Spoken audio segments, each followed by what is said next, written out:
right. Well, so Bank for International Settlements is the central bank of central banks. It was created, I want to say in the 1930s after World War I as a way to kind of help coordinate Germany paying its war reparations and those sorts of things. It's an interesting institution. It serves as the central bank of all central banks. So all of the world's central banks have representation, I believe all of them have representation on the BIS. It is based in Basel, Switzerland, I believe, but they kind of will provide the guidance of and coordinate central bank actions around the world. So ensuring that settlements happen properly in timely fashion. They've got an innovation center. They're always looking at kind of the latest, greatest things that are coming out and making sure that kind of the central banks around the world are taking a similar sort of approach. What we're going to talk about in today's presentation, and it probably won't take the whole hour, but we'll leave lots of room for questions. We're going to address the ongoing, really is what the BIS is addressing, is the ongoing digitization of money and adoption of emerging technologies like blockchain, digitized and tokenized assets. This presentation is largely based on a recent report from the Bank for International Settlements. Specifically, it is the third chapter of their BIS annual report. So they put an annual report out. That whole thing is worth reading. I'll be honest, I haven't read the whole thing yet, but I did read chapter 3. And that chapter 3 was labeled BIS Blueprint for International or for Future Monetary System, I think is what it was authored. The report was authored largely by a person named Yong Sung Shin. Mr. Shin co-leads the Monetary and Economic Department and is the bank's senior management, or is part of the bank's senior management as a member of its executive committee.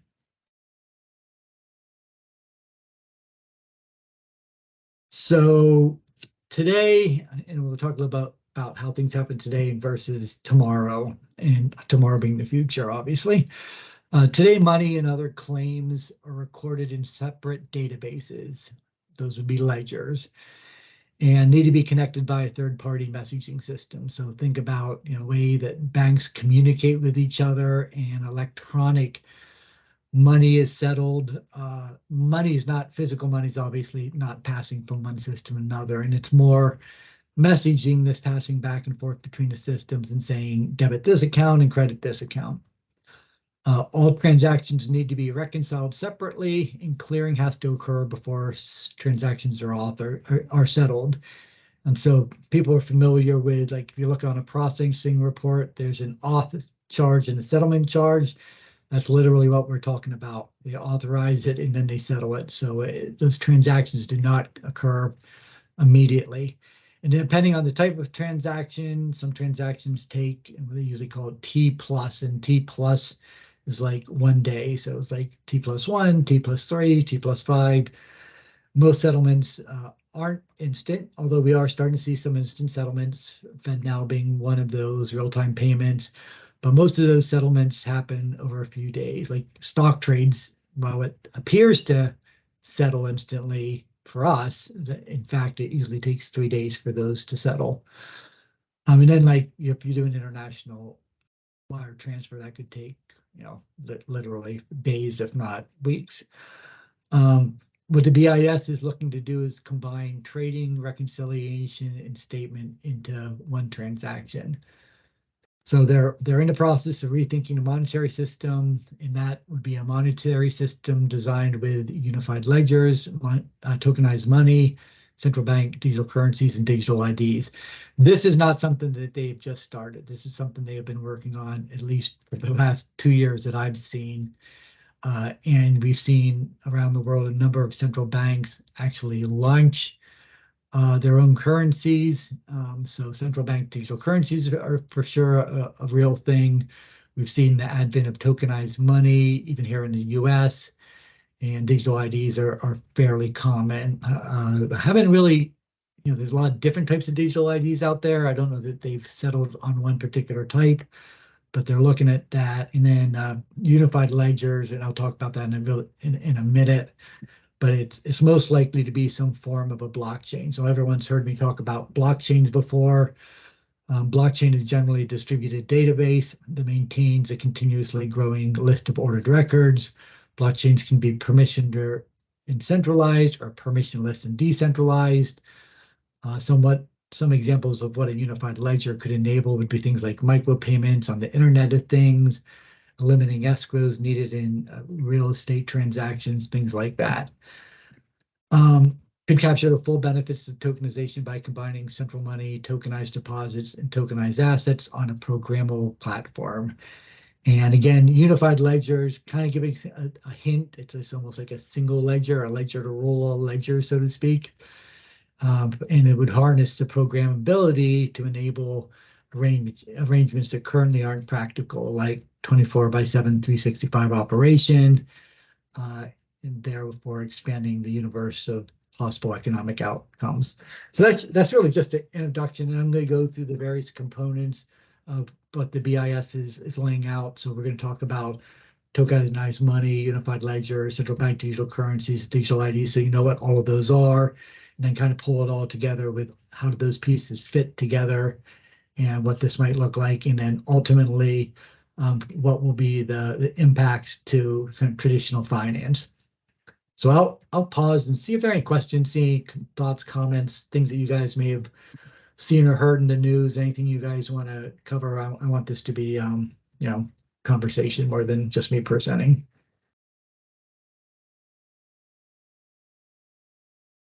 If not, we'll go ahead and talk about some of those components of this BIS blueprint. So tokenization. Probably heard about tokenization in news. It's starting to work into kind of bank language.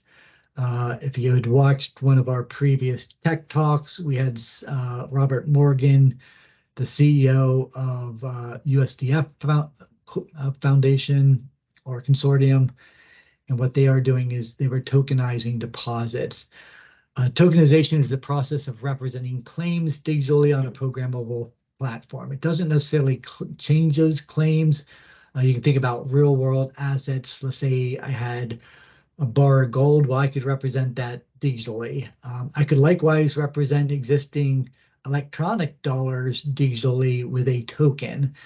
You might ask, well, why would I do that? It's already digital. Well, maybe I would do that because I'd want to get it on a platform that could settle a lot faster, settle instantly, which is really the case of what we're talking about today.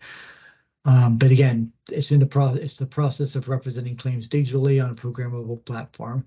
Most claims today are represented in bank accounts, investment contracts, and legal contracts. So that's how claims are represented today.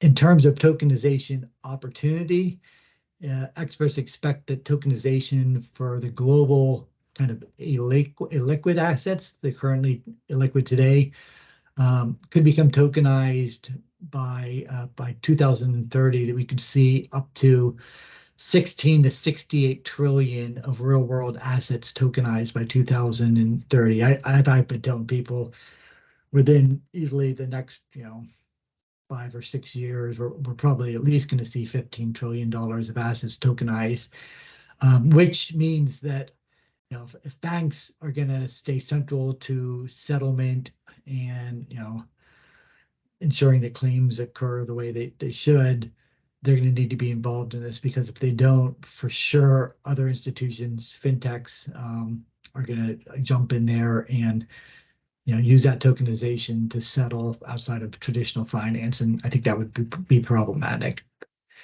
Any item of value, such as money, stocks, bonds, can be represented with tokens that reflect those values. Tokenize integrate the records of an underlying asset with rules and logic governing the transfer process of that asset. So the nice thing about when you tokenize it, you turn it into something that's a little bit more electronic, which means that it can sit on a electronic platform like a blockchain, and then suddenly you have programmable money. So you can give it commands via smart contracts to execute certain ways when certain conditions are met. So as an example, you might say, okay, you've got a mortgage. The last payment of that mortgage comes in. the title gets released to the homeowner. Like all of that could be automated instead of the way it's done today.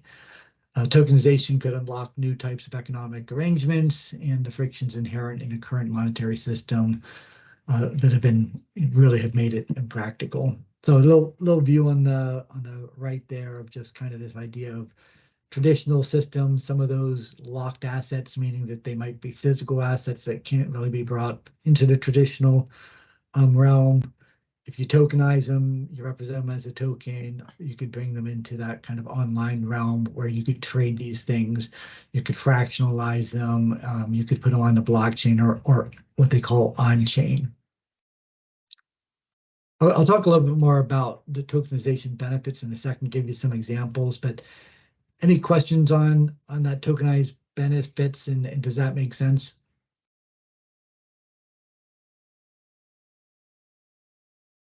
Yeah, hey, Larry, hey, Prakash here. Just have Hey, you come Prakash. across so again, physical asset being represented by digital is great, right? But is there is there anything on, maybe you cover it on the whole custodial stuff? Is that something is that the play there? Because someone needs to make sure that the physical assets are in safe place, right? That's getting represented digitally. You're absolutely right. So just because you create a digital token doesn't mean the physical item disappears and still needs to be managed. So let's say you tokenized a real estate transaction. Well, still, and you're trading that real estate transaction. Maybe you're deriving revenue off of that. It's happening automatically. Well, there's still going to be a property management company that has to manage that property. There's still going to be someone who's going to have to check to make sure that the taxes have been paid and that there's no encumbrances on the title. A lot of that is going to be done via what they call oracles. So oracles are kind of the way that blockchains get data from kind of the real world. And so those are the critical pieces of data that would be fed in necessary for smart contracts to execute the ways that they should be. But good question. And lots of things have been tokenized, including, electronic items that are more or less traded today. So think about stocks. Those can be tokenized. Bonds can be tokenized. But so can houses, real estate, precious metals, automobiles, you name it, just about anything. Any other questions, comments? All right, so I already alluded to some of this, but what are some tokenization benefits? I'm not expecting any of you to be able to read this stuff on the left-hand side, so that's a real eye chart. As I mentioned before, a majority of digital or real-world assets can be tokenized. Again, why would we tokenize a digital asset? Well, maybe because we want to put it onto a platform that allows us to trade 24/7, 365. So you think about banking today, think about international banking. Banks have banking hours. They've got bank holidays. They've got regular holidays. They've got weekends. And every country's got their own holidays and their own, structure. So banks aren't open 24/7, 365, and we kind of think that they are, but they're not really. So, one of the benefits of getting something tokenized is the ability to put it onto a platform that can operate 24/7, 365. Advantages include growth in liquidity as a result of lowering the threshold for entering the market and minimum transaction size. Think about an Amazon stock, and we already do this somewhat. There's platforms that fractionalize investments, but I'll keep it simple. And let's say I wanted to buy an Amazon stock, and Amazon's trading at $3,000 or whatever it's trading at today. Not everyone has $3,000 to buy a stock in Amazon, but you could tokenize it and allow it to be fractionalized, which there's a little bit of that happens today anyway. But then you could also trade it 24/7, 365. So, you could establish markets where this thing trades around the world and in small amounts. And then by doing so, attract smaller retail investors that might not be able to trade in these assets. I mean, certainly some assets that only accredited investors can trade in today or have access to. smaller retail investors don't have access to lots of capital and to trade expensive, low liquid assets. So tokenizing that can allow for that.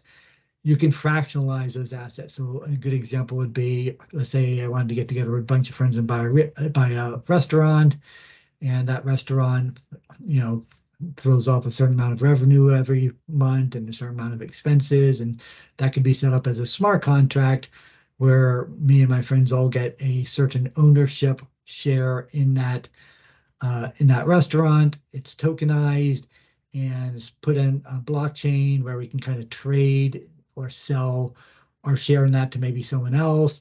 And the revenue that's associated based on the shares that we might own would pass automatically to someone else. And again, that could be trading 24/7, 365. Fewer intermediaries. So one of the things that happen today, if we trade stocks, if we transact with our bank accounts, if we do a Visa and MasterCard transaction, there's lots of intermediaries that are involved to make that transaction happen. Sometimes it's because there's a settlement risk and someone has to hold escrow. Sometimes there's a timing risk because most of these trades don't happen simultaneously. So let's say I want to buy a house or I want to buy something overseas, right? Well, then that transaction, I'm going to have to wire money somewhere, and then someone's going to have to hold that in escrow to make sure that I get my goods or that those goods are on the way before that money finally gets released. It can get very complicated when you're talking about international transfers or transactions. You're often talking about correspondence banks being involved. Things like trade finance gets very complicated or is very complicated. Uh, Settlement, even with a Visa and MasterCard, there's multiple touch points and multiple intermediaries that participate in that transaction. By doing something on chain where settlement could occur instantaneously and not require both debits and credits or basically have that happen atomically or instantly means faster settlement and less expense, right? Because they take intermediaries out of the system, there's less expense. So like one of the things we've seen in the old digital asset world is um, decentralized finance. And the theory around decentralized finance is instead of dealing with a bank or a trading company to trade on your behalf, you might deal with an automated market maker. And or like if I want to do a loan or get a loan or I want to lend money, that could be done through like a lending pool. And all of that can be done automatically through the blockchain with settlement occurring and settlement being final, but without having a third party to shepherd those transactions through the system. And by not having that third party means that me as a lender or say Prakash as a borrower could both get better pricing on that trade. It's the idea of like, taxi industry versus Uber. And if you pull out all of those unnecessary intermediaries, the parking lot and dispatch center and the taxi fleet, you could in theory get better pricing or certainly better service. There is an opportunity for improved security. Information that's recorded in a blockchain cannot be changed or deleted. It is probably one of the most secure ways to store information. It's not necessarily the most efficient way to store information, but it's certainly very secure. And then automation of activities, we talked about that before, can happen via smart contract, and we talked about instant final settlement 24/7, 365, which is important not just in the US because we now expect to be able to transact any time, day or night, but becomes critically important when we think about, international commerce in a world economy where, if I want to buy something in, I don't know, France, ideally I'd love to be able to buy it and get it immediately and have that settlement happen and not have to wait for me to wire money to a correspondent bank and for them to maybe reject my payment because I got something wrong in the wire instructions, and then for them to check that there's something wasn't suspicious, and then 5 or 6 or 7 days later it gets to the real estate company, the place I want to buy in France, and then then money's got to get settled with the real estate transaction. It just complicates things. So that's what the Bank for International Settlements is looking to do, is is make the process faster, more efficient, less friction. Just some examples of tokenized kind of experiments and actually real world use cases. In recent months, we've seen institutions like ABM AMBRO, Siemens, and others that have issued digital bonds for the first time on public blockchains. Another example would be investment house here in the US, Franklin Templeton. They have a tokenized money market fund that has surpassed 270 million. Actually, now I think it's up to about 500 million or half a billion in assets under management. So this stuff is not things of science fiction. This is things that are happening today. It's the matter of putting together the components in the way that the total financial system would benefit and having the central banks kind of work together to do that. Questions on tokenization benefits? This is really interesting chart on the left hand side, Larry. Do you have any information in terms of how the end customers are able to transact? For example, Santander or say JP Morgan had this Polygon RV, right? I think the way I think about this is that they have raised money instead of giving a paper to like a DTCC or some kind of an administrator. They issue token as an asset value, and then they can say, hey, if you want to buy $1 worth or $1 million, whatever the values can be on chain transaction. But I'm just curious how the front end is that a consumer, how did the consumer end up buying into that bond, for example, of 20 million? Yeah, so like they would participate in a bond offering through a broker. The idea would be that bond could pay a higher yield, or there'd be less transaction costs because they're leveraging the blockchain and they've tokenized it, as opposed to passing a lot of papers back and forth and involving a broker or a settlement broker or something along those lines. And again, I'm not an expert in how bonds settle, but the thought would be you're making it more efficient, the transaction less expensive. Yeah, okay, that's fine. I mean, yeah, because typically at the back end, right? I mean, it could be a ledgering deployment on chain to say, hey, at the back end, the system of records could be on blockchain as opposed to a complex ledger to maintain transactions. Let's say a technical efficiency play on the back end of the bond issuing or asset tokenization. I know I'm thinking more, for example, if you have, so that means that customers have to come to your portal, right, and say, I would like to buy, say, $10 worth of Santander bonds. Then they would record an entry on-chain transactions using that Santander portal versus, right? Maybe that, I don't know, maybe you take it offline, but yeah. Interesting stuff.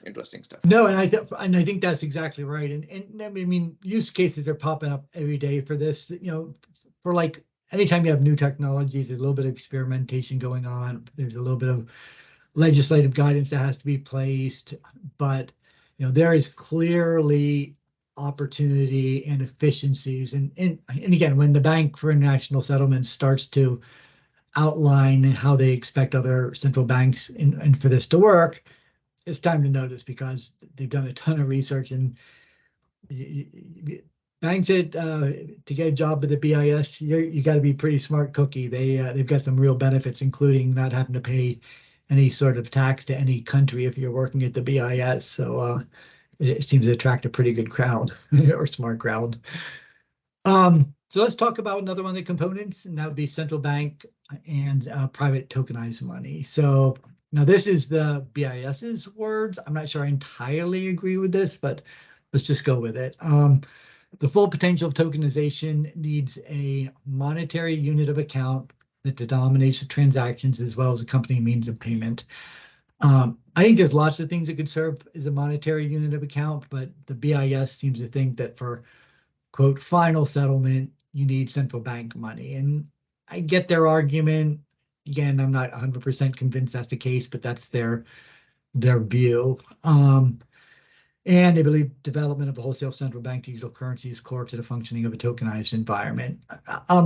Yes, some sort of settlement, but again, that unit of account could be private tokenized money, it could be crypto, but for kind of supporting the existing system as it is, which there's a lot of power and a lot of structure why it is the way that it is. I don't see that changing anytime soon. I'd go with what their vision is. 93% and it may even be a little bit more than that, of central banks are currently engaged in a central bank digital currency development. That includes our government. There's been a number of requests for public comment. The Boston Fed is very much engaged in this with their Project Hamilton. Fed's been very engaged in this. Treasury has had a lot of input into it. And there's been conversations about what that might look like. Would it be a wholesale? Would it be a retail? Would Congress need to be involved? I would say that it's clear to me that at some point we're going to get that. There's too many benefits to not. But it's probably not going to be immediate. But the first step would be a wholesale central bank digital currency. So it is worth considering that both wholesale and retail central bank digital currencies are being developed. Interestingly enough, the ones that have been implemented to date internationally, I believe or most of them are retail central bank digital currencies. And the 93% of central banks that are engaged in central bank digital currency development, most of them are looking at a retail solution. Retail solution can be a lot more detrimental to traditional banking because you could have the central bank serve the role of commercial banks and eliminate the commercial banks entirely with a retail central bank digital currency. And probably more detail than we need to get into today about it, but that is a real concern. And in fact, when the Fed asked for public comment, that was a lot of the comments that they got from banks and people in the know was that it could put commercial banks out of business, and it could impact things like the existing intermediaries that have served our system well, like the MasterCard and Visa of the world, because if I can settle with a retail central bank digital currency for a transaction with a merchant, well, that's not getting routed to a MasterCard and Visa, and it's going to settle instantly, a lot cheaper. Merchant's going to be happy. So there could be some real impacts to our business. Retail central bank digital currency could compete with tokenized deposits or stable coins. Most likely it would. I think the way people are looking at getting around this is limiting the amount of central bank digital currency that any individual could hold. Some of the benefits of a central bank digital currency are faster, cheaper transactions. That's probably the main reason they're looking at it. Reduce the time and cost involved in money transfers, particularly cross-border foreign exchange transfers. Financial inclusiveness is another benefit. So CBDCs could promote a digital payment method for those that are currently underbanked or unbanked, promoting greater financial inclusiveness. It would reduce, in theory, risk of fraud or counterfeiting. It's very difficult to counterfeit a digital currency compared to, obviously, physical cash. And then greater control for central banks, obviously give them more direct control over the monetary supply, allowing more efficient monetary policy. It's also a lot easier to trace, the traceability, which means that we could probably eliminate requiring people to do taxes because all of that would be visible. All of your purchases would be visible, and we'd be able to maybe even, tax you at point of sale for everything, or just, we'd have all the information from your spending over the year, and we could identify exactly what your tax liability would be to the government. Every transaction would essentially be traced, which could help with combating illegal activities such as money laundering and tax evasion. So you see the benefits. Some of the drawbacks of a central bank digital currency are around privacy concerns. So the traceability that I just mentioned before about transactions being potentially exploited to impinge on people's privacy. I used to tell folks, like, regardless where you fall on political spectrum, we had, I guess about a year or so ago, I think MasterCard came up and Visa came up with a new MCC code for tracking gun purchases and identifying gun purchases at retailers or gun stores or whatever. And if you're anti-gun, people are like, "Yay, that's good." And if you were kind of pro-gun, it's like, "Oh man, this is privacy and whatever." But I think the point is with that is that buying guns is legal, and what we saw was government kind of politicizing potentially the ability to trace those transactions for whatever reason. We can make the argument good reasons or bad reasons. But what I warn people with is, like, the central bank digital currency and having very much level, transaction level detail or access is that, like, let's say we had the same example with MasterCard and Visa, but instead of coming up with an MCC code for firearm purchases, you came up with an MCC code for abortion clinics. Now, abortion clinics in most places, or some places, are legal, but is that really what you want your government to be able to see and know that level of detail or intrusiveness in your private life? I would argue no. So there are some serious privacy concerns. There are also some financial stability risks. So if central bank digital currencies were to replace bank deposits, so eliminate that two-tier banking system, it would definitely undermine the traditional banks and destabilize the financial system. One of the things that's different between central bank money and traditional commercial bank money is commercial bank monies carry liabilities associated with it, right? Because there's a loan or whatever attached to it. Central bank digital currencies do not carry any sort of liabilities associated with it. So in the event of a run on the bank or a financial stress, you can see people moving into central bank digital currencies to the extent, to the maximum amount that they could own them, which would mean a run on deposits for traditional commercial banks. So that could be a problem and cause financial stability risks. There are technology and security risks. The creation of central bank digital currency would necessitate a secure and robust digital infrastructure with significant risk associated with hacking and system failure. I mean, it becomes the biggest honeypot in the world for rogue nations or bad actors. Then there would also be legal regulatory challenges with a CBDC. It would create a new legal and regulatory complexes, including questions around consumer protection, cybersecurity, cross-border transactions. And then finally, the displacement of physical cash. And I can make the argument this would be good or bad, but could lead in a decrease in the use of physical cash, disadvantaging those who rely on cash transactions, which might be undocumented workers or people who are on or underbanked. So it could have a disparate impact to on or underbanked people. And that's not something we'd want to do necessarily in our country. So those are some of the pluses and minuses of a central bank digital currency. But the BIS sees it as key to their vision of a future monetary system. And that would be one of those key components is the final settlement would always occur with a central bank digital currency. So I'll pause for questions or comments.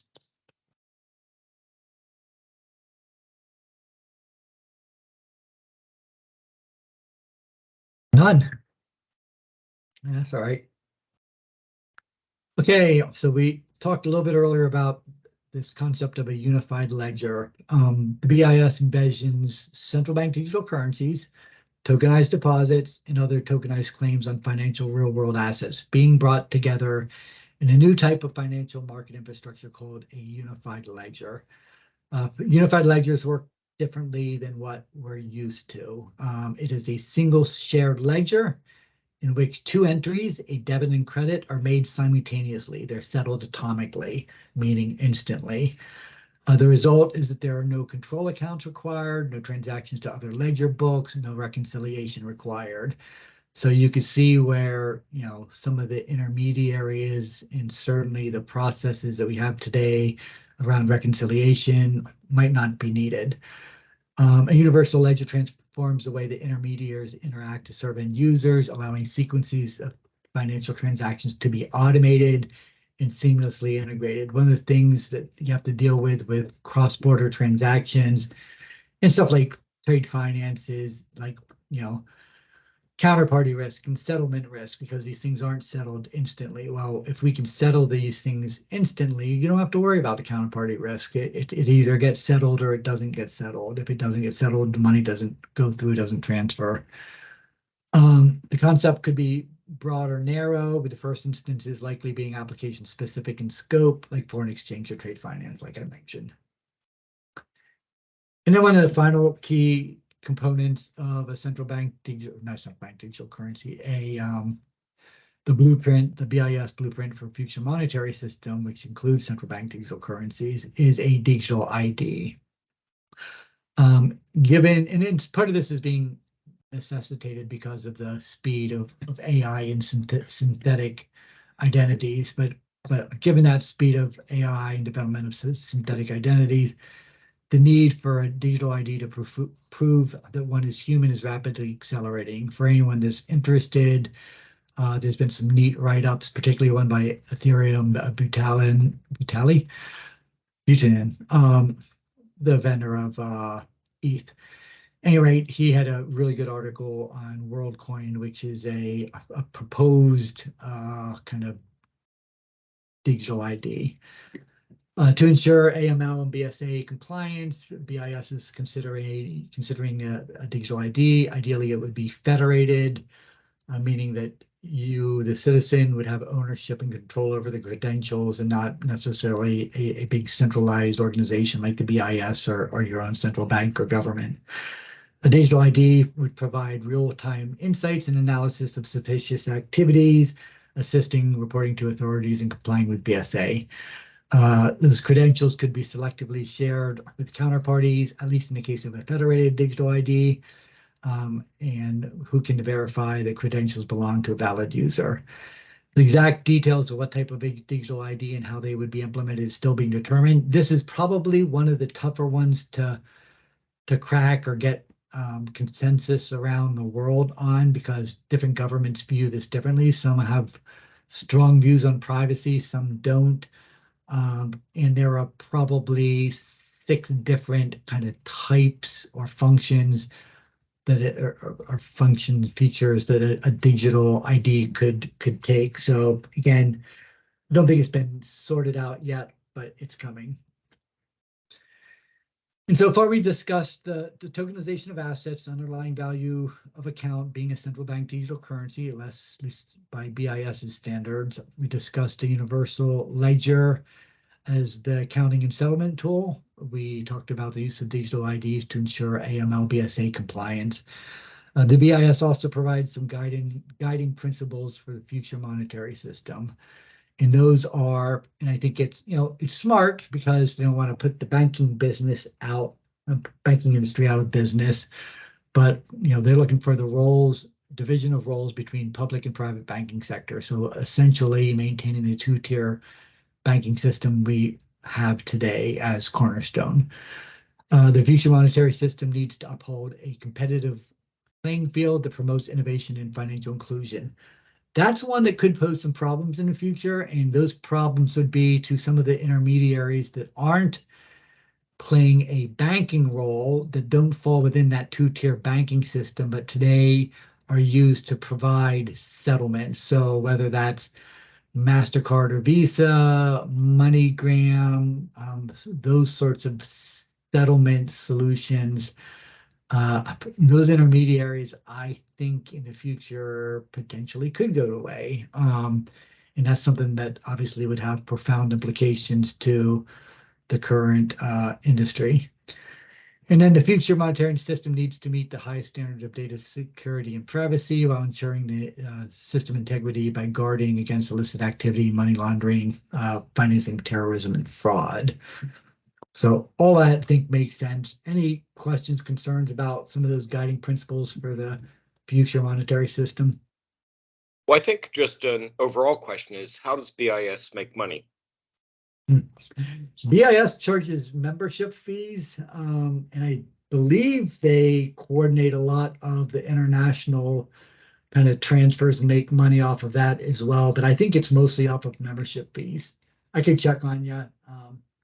I remember hearing that a while back, and I just don't recall definitively. No, I got it.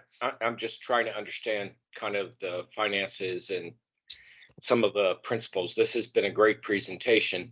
My other question would be related to whomever the entity is utilizing the service, business, consumer, what have you.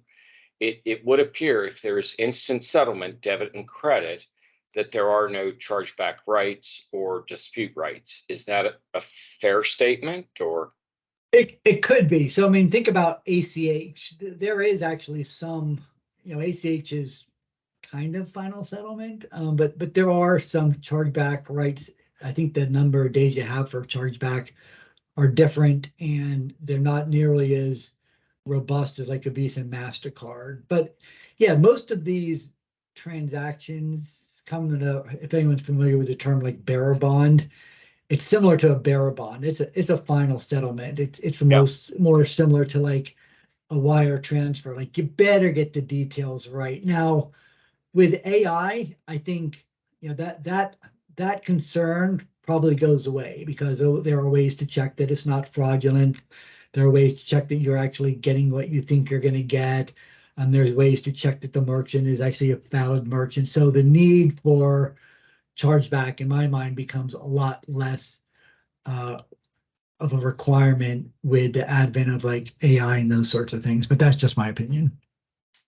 No, got it. That makes total sense. So one other aspect, I guess, from the financial perspective would be if I am conducting $100,000 transaction, what is the value to me outside of instant settlement? Is it being able to lock in that transaction at the current price, current market conditions, so on and so forth, or what am I gaining beyond that, I guess?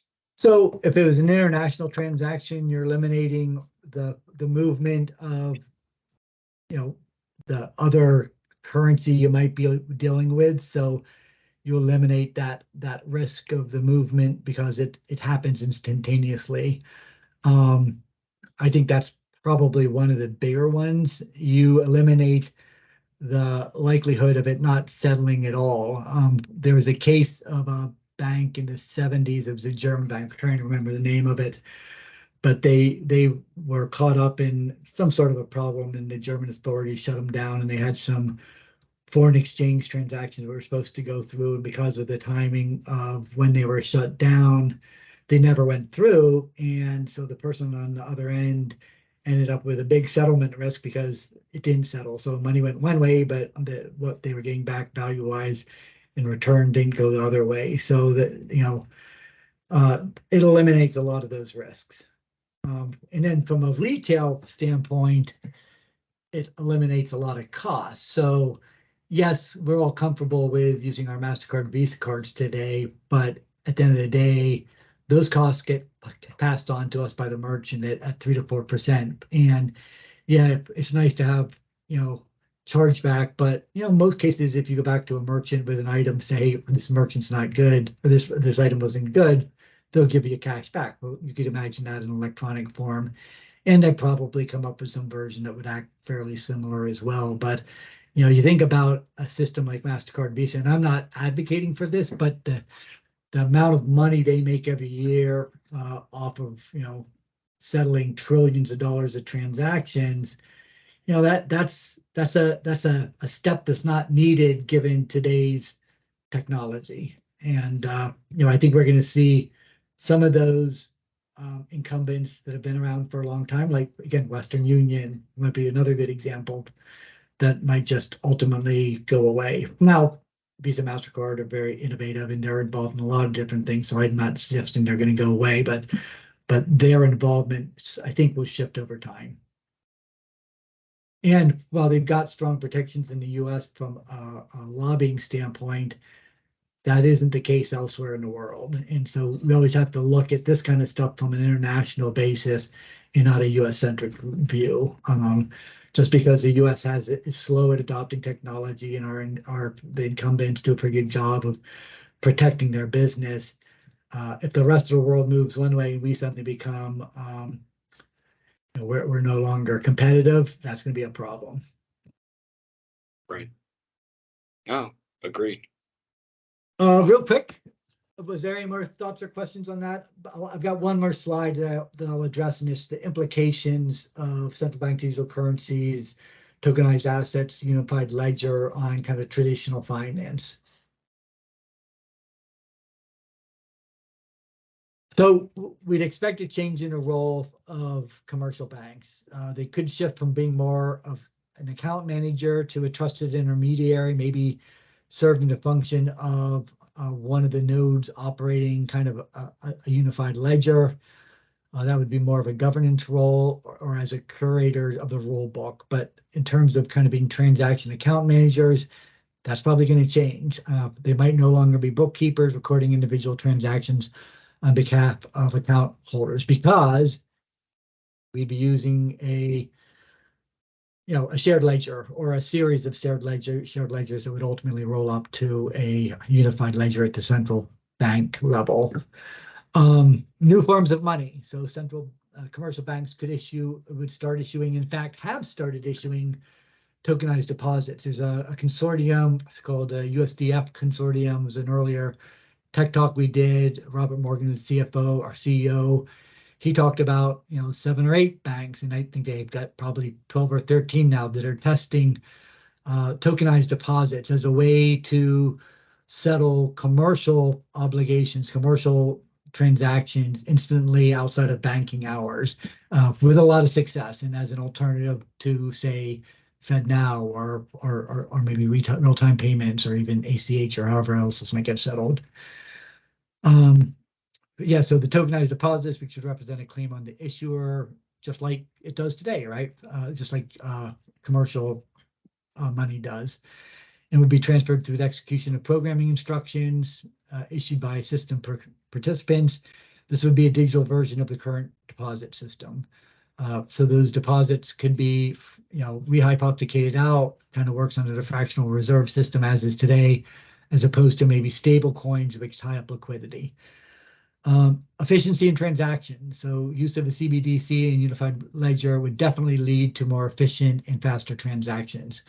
That could have implications for bank runs, right? We saw what faster transactions did in the case of Silicon Valley Bank, and some of the others that failed earlier this year. So, good things come with it and bad things could come with it. But there are ways to mitigate that. Risk management. So, using the CBDCs for settlement in a tokenized environment could reduce settlement times and credit risk, ensuring payment finality. Competition and innovation definitely would increase competition in the financial sector, as non-bank entities could also offer payment solutions or services. So nothing I've seen from any of the banks are relegating this technology to just banks, commercial banks. They are making this technology, just like open banking, available for anybody to play with, including fintech. So, for those banks that might be slow to adopt, for those that don't like change, fintechs love change, and they're going to be fast to adopt. And my concern, at least here in the US, is that our traditional banking system moves slowly, the regulators move slowly, and our fintechs get this technology, leverage it, get tied in with the Fed, get tied in with real-time settlement solutions, start leveraging, digital ledgers, maybe stable coins, tokenized deposits, settling retail transactions instantly outside of Visa, MasterCard. You can see where all that might end up. Regulatory compliance. So regulatory compliance should become easier. It can be built into the tokens themselves, which would simplify the process for banks and reduce the risk of non-compliance. I think that's a big one. And then finally, financial inclusion. We alluded to this before, but CBDCs are designed to be accessible to all. They help promote financial inclusion, which could increase the potential customer base for consumer banks. So, a lot of these things I could probably say about stable coins, maybe even private cryptocurrencies, but there's this old saying, don't fight the Fed, right? Well, Fed's a central bank, and you throw in central bank of central banks at BIS. I would argue don't fight the BIS.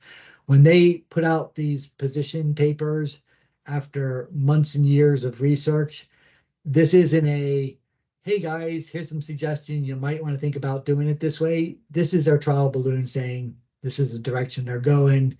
You guys need to start working, getting in line, and being ready for it. So that's my little education piece on BIS's blueprint for the future monetary system. Happy to take additional conversations. I've got plenty of resources if anyone wants to do deeper dives on this stuff, and happy to take questions. This has been very informative. Thank you very much. You are most welcome. We did not get a ton of participants in person, but again, it's after working hours. I appreciate those of you that did. If I can give you a gold star, I'd give you a gold star. What we will do, though, is I'll share the recording with everyone, because everyone's got different different schedules. So we'll make sure everyone on this regional invite gets a copy of this, and then we could always do a follow-up or something. As I see significant changes or potential shifts in the market, things that might impact our clients, or that we should all be aware of, so we can speak intelligently about this stuff. If we get those conversations, usually at the C-level, I'll make sure we're sharing that with everyone so that we're all kind of on the same page and aware of the things that we need to be aware of.